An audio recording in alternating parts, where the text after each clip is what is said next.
Voilà, place à notre invité de ce journal, le chef d'état-major général des armées, le général de division Oumar Djara. Et bonsoir, merci pour votre présence, mon général. Et nous venons tout à l'heure de suivre ensemble ce reportage sur l'école militaire de guerre du Mali. Nous avons vu, compris les tâches qui les attendent, notamment la lutte contre le terrorisme. Justement, où en sommes-nous, mon général, dans le maillage de notre territoire aujourd'hui, suite au retrait du Mali du G5 Sahel? Comme beaucoup de Maliens, on se pose beaucoup de questions. Est-ce que peut-il avoir un impact ce retrait sur les opérations de lutte contre le terrorisme, mon général?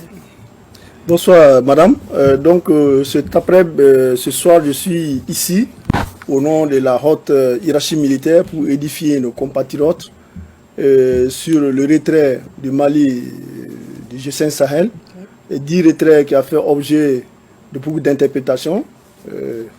Mes propos s'articuleront autour de la force conjointe du G5 Sahel, qui est notre domaine de prédilection. Donc, avant d'évoquer les impacts opérationnels sur nos opérations, je voudrais d'abord donner une configuration du déploiement du dispositif du G5 Sahel sur le territoire malien. Il s'agit premièrement d'un PC, le PC du G5 Sahel qui se trouve ici à Bamako, au niveau de la zone aéroportière. Et deuxièmement, il y a le dispositif qui se trouve le long de la frontière mauritanienne, y compris nos emprises qui sont à Nampala et Gomakura. Et le troisième dispositif, c'est le dispositif qui se trouve le long de la frontière avec le Burkina Faso et la zone des trois frontières, y compris nos emprises qui sont à Tessit et puis Boulikessi. Oui. Donc, pour répondre à votre question, effectivement, les impacts opérationnels d'ordre général, ça va bouleverser certainement, l'esprit qui a prévalu à la création du G5, il s'agit de la mutualisation des ressources et des moyens des pays effectivement du G5 Sahel. Oui. Ça, c'est le premier impact d'ordre général. Deuxièmement, il y aura une discontinuité dans le prolongement géographique de la bande sahélo-saharienne dans le cadre de la lutte contre le terrorisme. Oui. Donc, au niveau de nos forces, je dirais que les impacts sont faibles, parce que premièrement, les forces qui sont concernées déjà sont des forces maliennes qui étaient sous commandement de la FGG5 Sahel.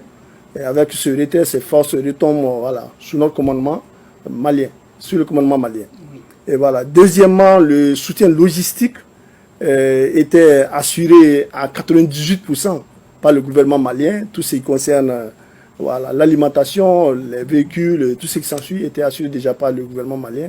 Donc à ce niveau, il y a vraiment peu d'impact. Et je dirais d'ailleurs que le peu de soutien additionnel qui était assuré par la force du G5 Sahel a été déjà suspendu depuis un certain temps, pour des raisons obscures que nous ne savons pas. Et donc, ce soutien additionnel, déjà le dernier soutien additionnel, les femmes n'en ont même pas déjà bénéficié. Donc d'une manière générale, moi je dirais que ça peut d'impact vraiment sur la conduite de nos opérations. Alors, si je vous comprends, d'après vos explications, tout était sous commandement malien. Quel bilan peut-on donc tirer de la présence du G5 Sahel ici dans notre pays depuis 2014 à nos jours, mon général? Effectivement, c'est une question qui est régulièrement posée et l'opérationnalisation de cette force conjointe a toujours été des sujets qui ont été régulièrement évoqués à tous les niveaux. Oui. Et aujourd'hui, cette opération a fortement, les insuffisances qui ont été constatées dans cette opération a fortement influé sur le bilan, que ce soit le bilan tactique ou bien les dividendes vraiment des succès que cette opération devait avoir. Sur nos populations. Donc, moi, je trouve que le bilan aujourd'hui est jugé vraiment à minimum. À minimum. Oui, à minimum. Ok. Alors, aujourd'hui, quelles sont les perspectives après ce retrait? Renforcement des acquis, vous allez continuer sur la même donne? Comment ça va se passer? Bon, les perspectives, nous restons optimistes. Et effectivement, comme d'habitude, il y a des situations qui tombent. Nous avons des capacités d'adaptation. On n'a pas d'autre choix. Le premier point, c'est que la lutte contre le terrorisme va continuer et ce retrait aussi nous pousse devant nos responsabilités, pour que nous puissions vraiment, dans la lancée sur laquelle nous sommes, travailler à avoir notre propre autonomie. Oui. Voilà. Donc le troisième point, c'est que ça va nous renforcer le cadre bilatéral. Le communiqué a été clair, il a été clairement dit que les relations bilatérales vont continuer, nous allons continuer. Dans ce sens, déjà, on a déjà des expériences avec les pays voisins, notamment le Burkina, certaines opérations que nous avons menées ensemble, l'opération Capidou, l'opération Tourbillon Vert.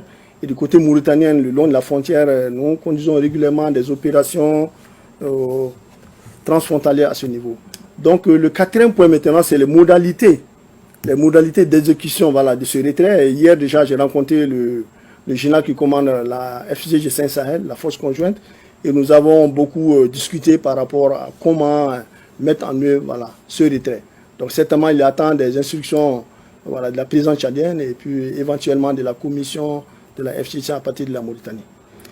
Ok, merci mon général. Alors hier dans nos éditions, nous avons interrogé les Maliens, les civils maliens par rapport à ce retrait.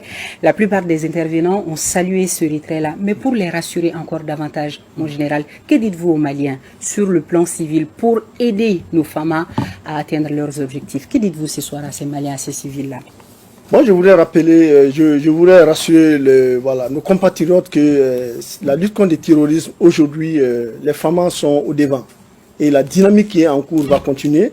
Et ce retrait, je trouve que n'impactera pas durement vraiment ce que nous sommes en train de faire déjà. Il s'agit de prendre en compte les emprises qui étaient sous le commandement de la FCG G5 Sahel. Et ces emprises étaient déjà intégrées dans notre système, dans notre chaîne de commandement déjà. Et donc, la partie la plus difficile, c'était le soutien logistique. Mais à ce niveau, déjà, 98% de ce soutien est déjà assuré par le Mali. Donc moi, je ne vois pas réellement d'impact majeur par rapport à ce retrait. Voilà, le général nous rassure. Actualité oblige, une dernière question, mon général. Après le communiqué du gouvernement sur le coup d'État avorté, des officiers généraux ont été interpellés. Est-ce une coïncidence où les deux se retrouvent, mon général? Merci beaucoup, madame, pour cette question, effectivement, à laquelle je suis obligé de répondre. Voilà, je vais répondre. Je voudrais d'abord peut-être rectifier par rapport à la déstabilisation. Il n'y a pas de généraux qui soient impliqués dans ça pour le moment, contrairement à ce qui est dit. Oui. Effectivement aussi, je voudrais rectifier qu'il n'y a pas un élément de la CEMA. Ce que j'ai dit sur les réseaux sociaux, il y a un élément de la CEMA qui est impliqué dedans. Non. Pour le moment, c'est un groupe d'officiers, comme ça a été dit, et effectivement, qui était impliqué dans cette déstabilisation. Et je voudrais dire que c'est juste une coïncidence. Ces deux événements, que ce soit ce groupe d'officiers qui était impliqué dans la déstabilisation et l'interpellation de certains généraux et certains officiers supérieurs dans le cadre des enquêtes sur la lutte contre la corruption relative à la loi de programmation militaire. Donc c'est deux événements complètement différents, mais bon, ça s'est passé au même moment, donc sinon vraiment c'est pas quelque chose qui était planifié ou bien c'est juste une coïncidence. Et je voudrais profiter pour rappeler que contrairement à ce qui s'est dit, c'est pas une purge au niveau de l'armée. Il y a ce qui est dit, si certaines antennes, ce n'est pas ça. Oui. Et je voudrais dire aussi que cet échec de déstabilisation renforce davantage notre conviction que ce que nous sommes en train de faire au sein des forces armées de sécurité, la cohésion, l'unité, la solidarité entre les forces, dans une chaîne de commandement unie et unifiée, a porté fruit. Parce que si ce n'était pas ça, les gens qui ont été contactés seraient entraînés dans ce stade. Donc la démarche sur laquelle nous sommes aujourd'hui, d'unifier les forces armées maliennes pour aller vraiment dans ce que nous sommes en train de faire, la défense du territoire national, vraiment est aujourd'hui une réussite. Alors pour taire les rumeurs, est-ce que le public aura droit aura toute la lumière sur ce groupuscule-là, en général? Bon, pour le moment, les enquêtes sont en cours. Certainement, là, maintenant, ça ne nous dépasse. Les enquêtes sont en cours. Oui. Et ceux qui sont impliqués dedans, certainement, la justice, à un certain moment, donnera peut-être s'il y a lieu de communiquer dessus.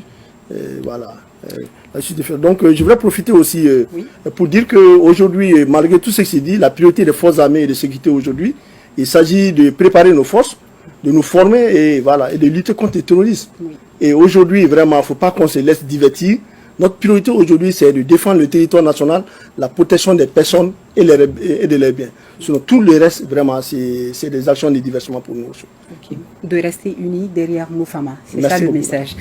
Merci beaucoup, mon général, pour toutes ces précisions. Je rappelle que vous étiez l'invité de ce journal, le chef d'état-major général des armées, le général de division Oumar Diarra. La suite.